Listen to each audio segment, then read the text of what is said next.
Just Be True, a soul-led podcast. This podcast was born from the deep desire to live authentically, to strip away the mask, the expectations, the old stories, and remember who you truly are.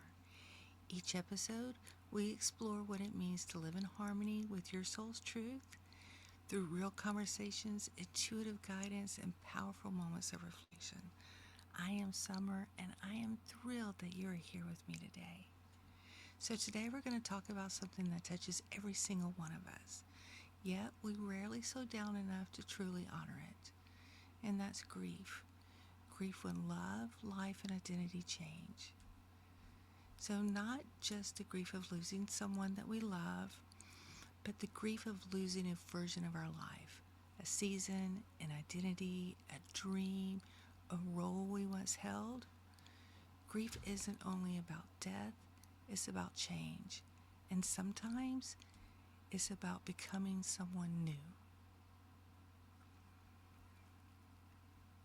So, grief after losing someone, there is a sacredness in grieving someone that you loved. When someone passes, whether suddenly or after a long goodbye, something shifts in the architecture of our world. Their voice no longer fills the room. Their laughter isn't heard on the other end of the phone. The holidays feel different, sometimes very empty. Ordinary days can feel like it's missing something. And what I've come to understand, both personally and from holding space for others, is that grief is love with nowhere to land.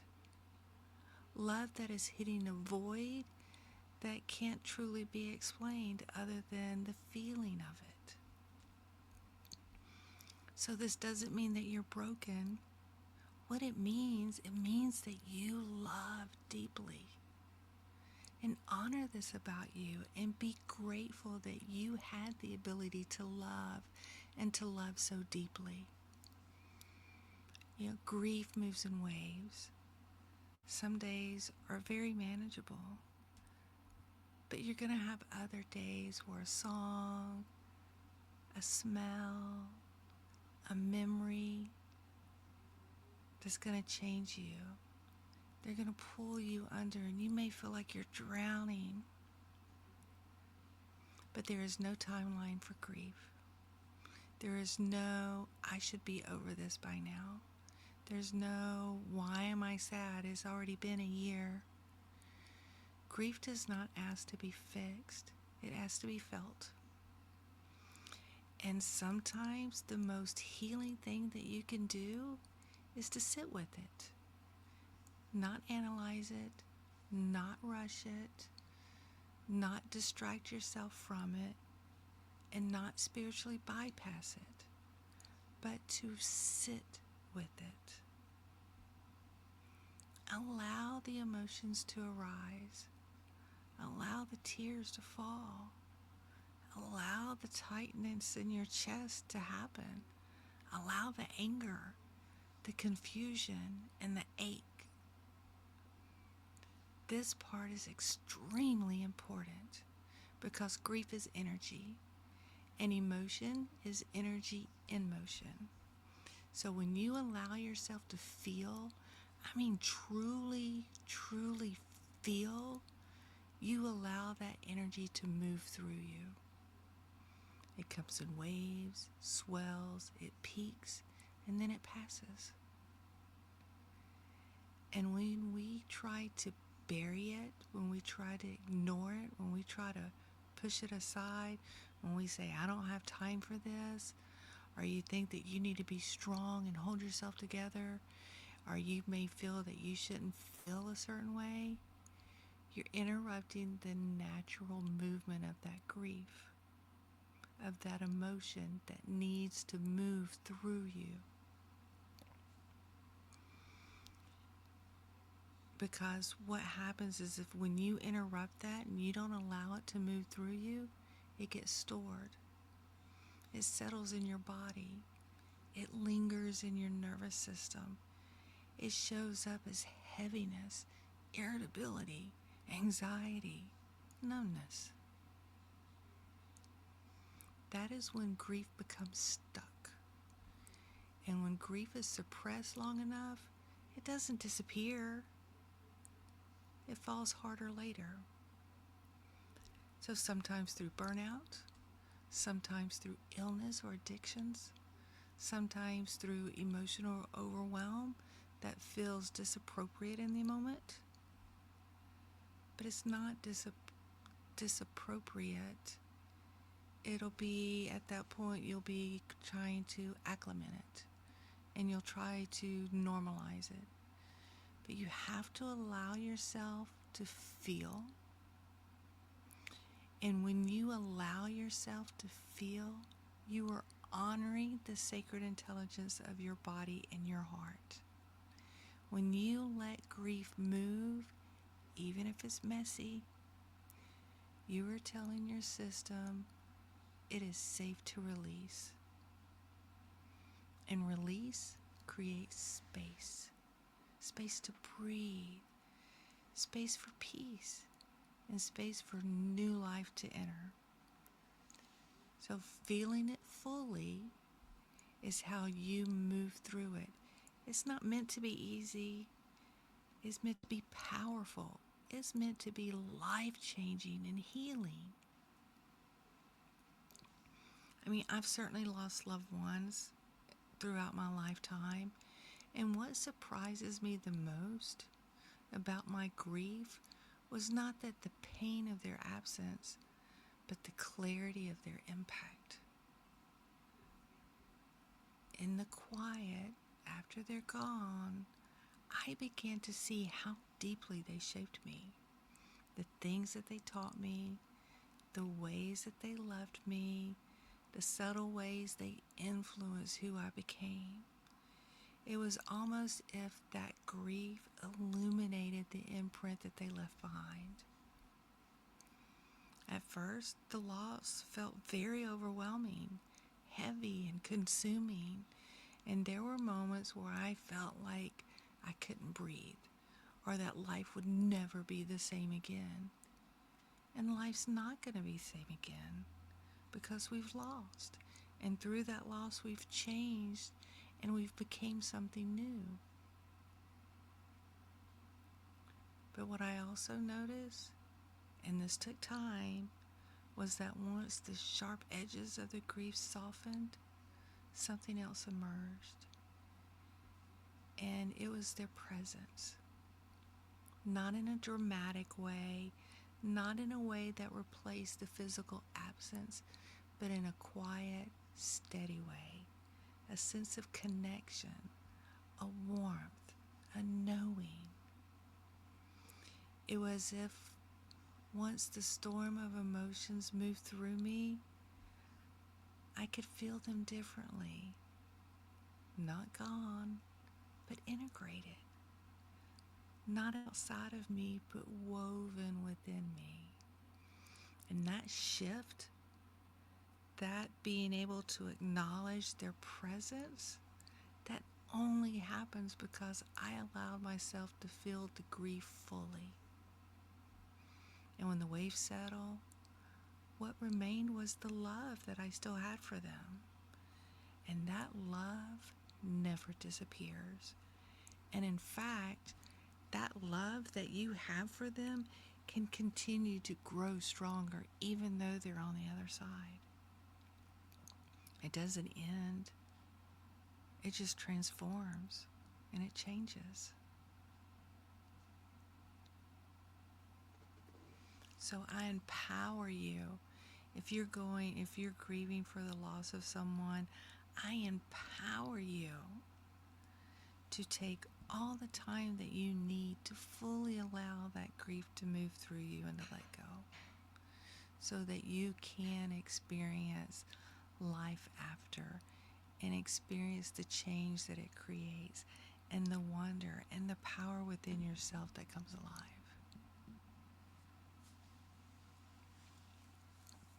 So the next thing that we're going to talk about is grief for life transitions.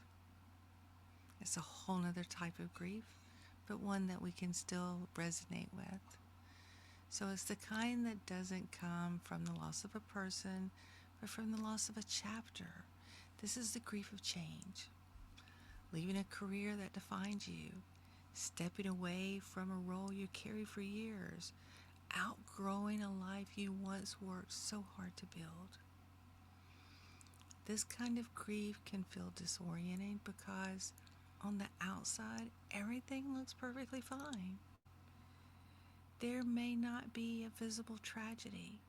In fact, there may even be forward movement happening, expansion, and opportunities that you're taking advantage of. Maybe it was even your choice for these changes to happen, or they were necessary, or maybe you're even becoming more aligned with where you're at, where you're supposed to be. But yet, there's an underlying sadness to it all. Now, I can say this personally. There are moments when I miss what I once was. The structure, the familiarity, the identity that came with it. And there are days when I feel nostalgic for the version of my life that felt known and steady. But at the same time, I know deeply that what is being created now is way more in alignment with who I'm supposed to be. I'm more fulfilled, I'm more expansive, I'm more prosperous in many ways, and that goes way beyond a title or a paycheck. But both can be true. You're not grieving the pain, you're grieving the familiarity. The nervous system attaches to what it knows. Even if what it knows wasn't fully aligned, or that it was very predictable, it had shape, it had rhythm, and it was comfort. So when you choose growth, or when growth chooses you, because many times that's how it happens too, right? There is often a threshold of space, a limited or a space of in between where the old is gone, but the new hasn't fully formed yet, right? So you're kind of in this in-between kind of weird space, right? But in that space, your heart may whisper, I know this is right, but I miss what was. That doesn't mean you made the wrong decision. It means that you're integrating. It means that you're getting used to what's to become. This is where transitions are taking form, and transitions are very layered. You can feel gratitude and grief at the same time, relief and longing, excitement and uncertainty. You can feel all of those at once. But these are not weaknesses. This is expansion. And honoring the complexity is part of the moving through it with grace, and being open to that, and being honest with yourself as you're going through these emotions. They're perfectly normal. There's no judgment in them. And allow those emotions to come up and work through them. Find someone to talk to and work through them. So the third part, and this one might be the quietest grief of them all, the grief of the person you used to be. Not the version that died, not the version that carried you, the one who survived, the one who hustled, the one who stayed small in safe spaces, the one who held everything together and carried everyone else. As you step into awakening, as you heal and you evolve, you begin to shed identities. And even when those identities are heavy, that were familiar, they gave you structure, they gave you purpose, they gave you a way of understanding yourself. And I see this often, especially in moms. There is a profound grief that can rise when our children begin to grow independently, when they don't need you the same way, when they stop reaching for your hand, when your role shifts from constant caregiver to quiet supporter. And it can feel like you're no longer needed the same way that you were. And you may be asked, well, I used to do all of these things. Who am I now? And that question can ache. Because motherhood, especially hands-on motherhood, becomes intertwined with our identity. It becomes rhythm. It becomes a mission. And it becomes proof of value. So when that season changes, it can feel like something inside of you is dissolving. But what's dissolving is not your worth, it's your role. There can be grief in no longer being the fixer, the strong one, the rescuer, the overachiever, the constant caregiver, the one who never needed help. Because if you are no longer that, then what are you?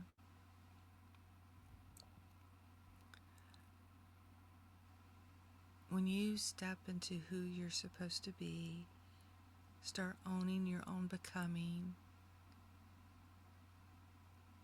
you are asked to release identities that once identified you, that once defined you. And letting go, even when it's growth, it carries loss. But here's the reframe, a different way to look at it. You're not losing yourself. You're expanding beyond that single role. You're meeting the version of you that exists outside of being needed, and discovering that you are worthy even when you are not required to be. And that kind of becoming can feel very destabilizing. But at the same time, it is deeply freeing, because you are stepping into a space of learning who you are again. You're no longer the mom who took everything on, that drove everybody to soccer practice or to PTA meetings or, to go see their friends. You're being able to discover what that brings excitement and joy to you, that makes you feel alive. And that is amazing.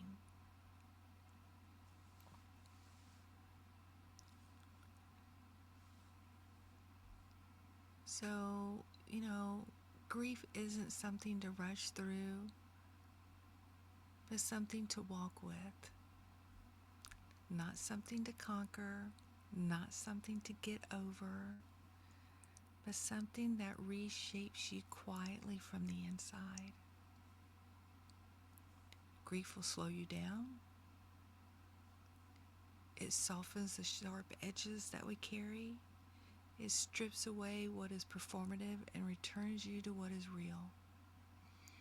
And when you allow it, and truly allow it, grief becomes a threshold.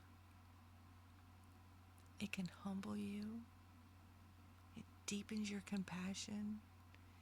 It expands your capacity to hold complexity in yourself and in others. It teaches you that strength is not suppressive, that love does not disappear,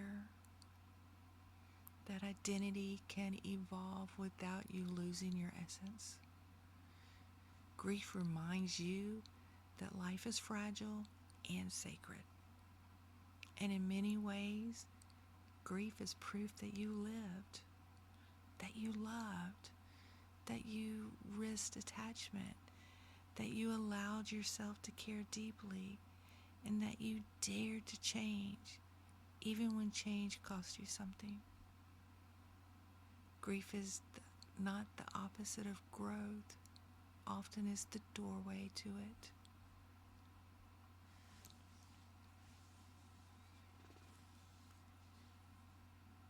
Now, if you're grieving right now, whether it's over a person, a season, a role, or a former version of yourself, I want to offer you this. You are not behind. You are not failing. And most importantly, you are not weak. You are in transition. And transition, even when it feels disoriented, is very sacred. You are in the space between what was and what is becoming. That space can feel tender, it can feel uncertain, and it can feel like standing in an unfamiliar light. But nothing about this means that you're doing it wrong. So let yourself cry when the waves come up, when those emotions come up. Let yourself rest when your body needs stillness. Let yourself remember without rushing to move on. And let yourself evolve without apology. Grief and growth often walk hand in hand. The very thing that aches is also the place where something new is forming. And you don't have to force the becoming. You only have to allow it.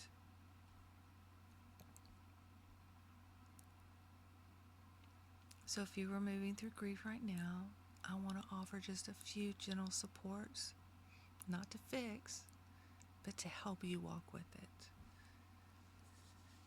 So first thing I would say is journal, giving the grief a voice.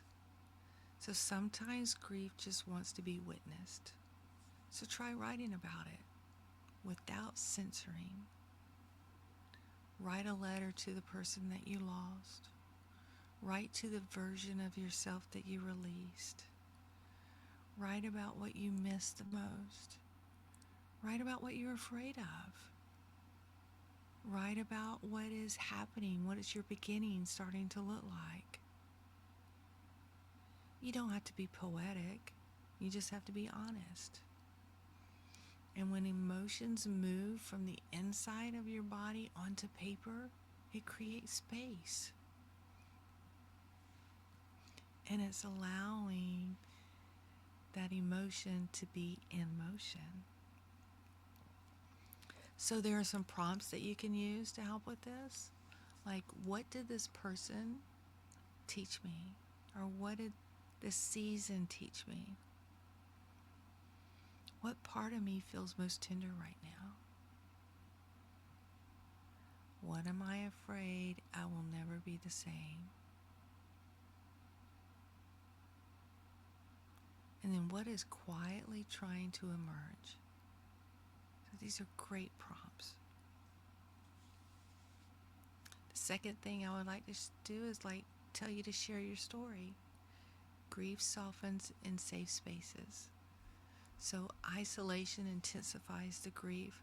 Whether it's a trusted friend, a therapist, a spiritual mentor, a support group, speaking your story out loud allows your nervous system to feel witnessed.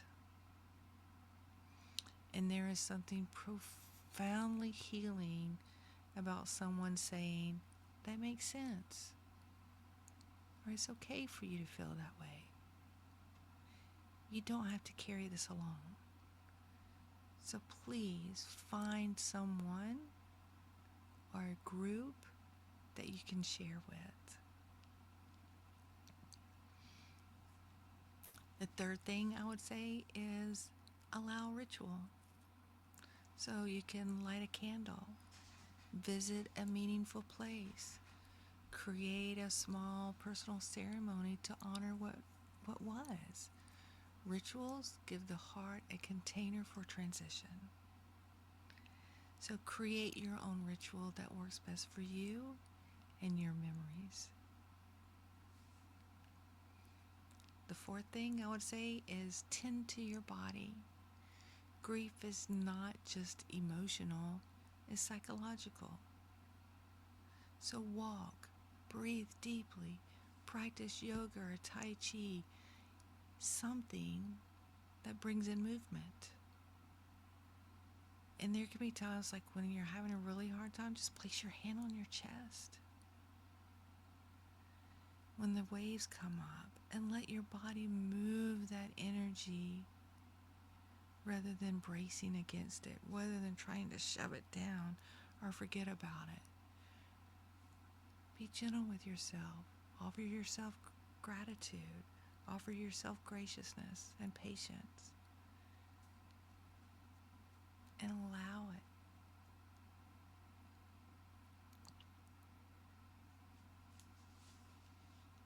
And the last thing that I would like to offer in this is give yourself permission to feel joy again.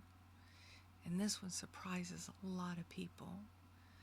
But sometimes we unconsciously hold on to grief because joy can feel disloyal. Smiling feels wrong. Laughter feels like betrayal. But moving forward can feel like leaving something or someone behind. But allowing yourself moments of light does not diminish your love. In fact, it actually honors it. And if you pause for a moment, and if you think about the person or the season that you're grieving, will they truly want you to stay small, stay dim, and live half-heartedly? Of course not. They're going to want you to get out there and enjoy life and thrive and find laughter and hope and joy again in your day.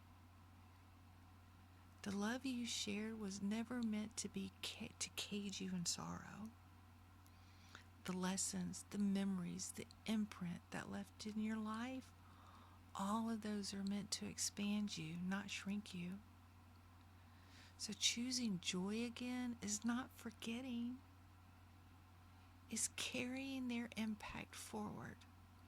It's living in the way that reflects what they gave you. And it is allowing love to evolve from memory into embodiment. You are allowed to heal. You are allowed to continue living. And you are allowed to expand even after loss. And in many ways, this is how you honor what has been lost. Staying buried in grief does not prove your love. Living fully, following your dreams, and remembering with an open heart, that is what honors that love. That is what honors that loss.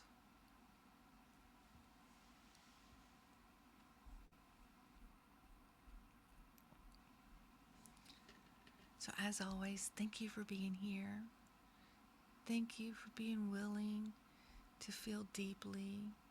Thank you for allowing yourself to sit with this. And thank you for choosing the soul-led path.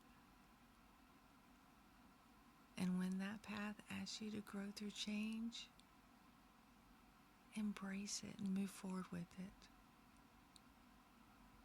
So, if this episode resonated with you, share it with someone, right? And I would say be sure to subscribe so you stay on top of the latest episodes that come out.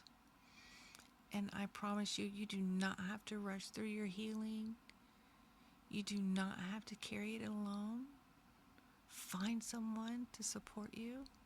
And until next time, just be true to you, and all will align.